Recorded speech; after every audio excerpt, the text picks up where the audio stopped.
Pawar family की तीसरी पीढ़ी के बीच छिड़ेगी जंग। पढ़ें सियासी गलियारे की इनसाइड स्टोरी।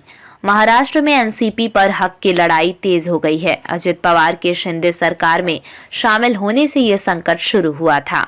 अजित पवार अपने चाचा शरद पवार के खिलाफ पार्टी के नाम और उसके सिंबल को लेकर दावा कर रहे हैं।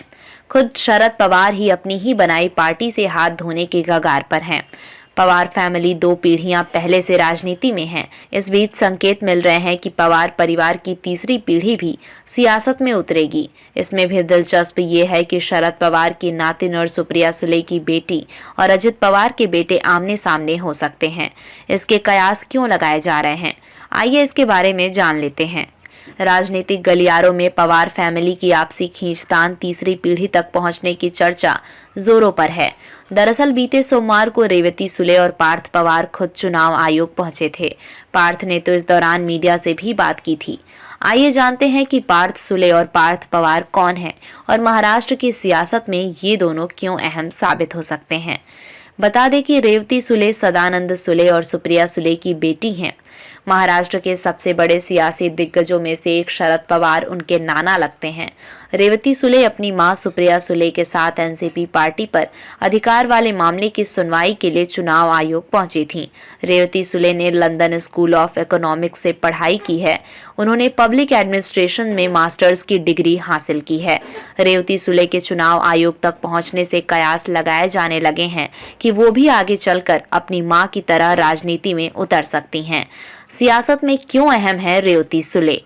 रेवती सुले का राजनीति में उतरना इसलिए भी तय माना जा रहा है क्योंकि वो अक्सर अपनी मां सुप्रिया सुले और नाना शरद पवार के साथ नजर आती रहती हैं।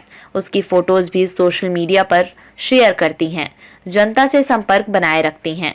उन्होंने पढ़ाई भी लोक प्रशासन से की है, जो सब्जेक्ट जनता से सीधे संबंध रखता है। रेवती सुले का मां के साथ पार्टी की लड़ाई के लिए चुनाव आयोग तक जाना इसकी तरफ इशारा करता है। इसमें भी दिलचस्प ये है कि जहां एक तरफ रेवती सुले शरद पवार गुट के लिए फ्रेश चेहरा हैं, तो दूसरी तरफ अजित पवार गुट के पास उनके बेटे पार्थ पवार हैं। ऐसे में इन दोनों का आमना सामना हो सकता है। राजनीति में पहले ही कदम रख चुके हैं पार्थ पवार। गौरतलब है कि पार्थ पवार तो पहले ही राजनीति के मैदान में अपनी किस्मत आजमा चुके हैं। हालांकि पार्थ पवार को अपने पहले प्रयास में शिकस्त मिली थी। पार्थ पवार ने 2019 के लोकसभा चुनाव में किस्मत आजमाई थी, लेकिन मोदी लहर में वो टिक नहीं पाए थे। चुनाव आयोग पहुंचने पर जब पार्थ पवार से सवाल पूछे गए तो उन्होंने कहा कि मैं इस पर कोई कमेंट नहीं करना चाहता। मैं कुछ भी इस मामले में फैसला आने के बाद ही बोलूंगा। जल्द ही फिर सुनवाई होगी और फैसला आएगा, तब मैं पार्टी की तरफ से अपनी बात रखूंगा। पार्थ पवार ने मीडिया से बात करते समय जब कहा कि इसी का फैसला आने के बाद पार्टी की तरफ से मैं बात रखूंगा, तो इससे साफ हो गया कि पार्थ पवार को पार्टी आगे बढ़ाएगी। इन्हीं सब बातों से इशारा मिल रहा है कि 2024 के चुनाव से पहले जहां शरद पवार गुट रेवती सुले को तो अजित पवार गुट पार्थ पवार को आगे बढ़ा सकता है। हालांकि इसको लेकर अभी तक कोई आधिकारिक बयान सामने नहीं आया है।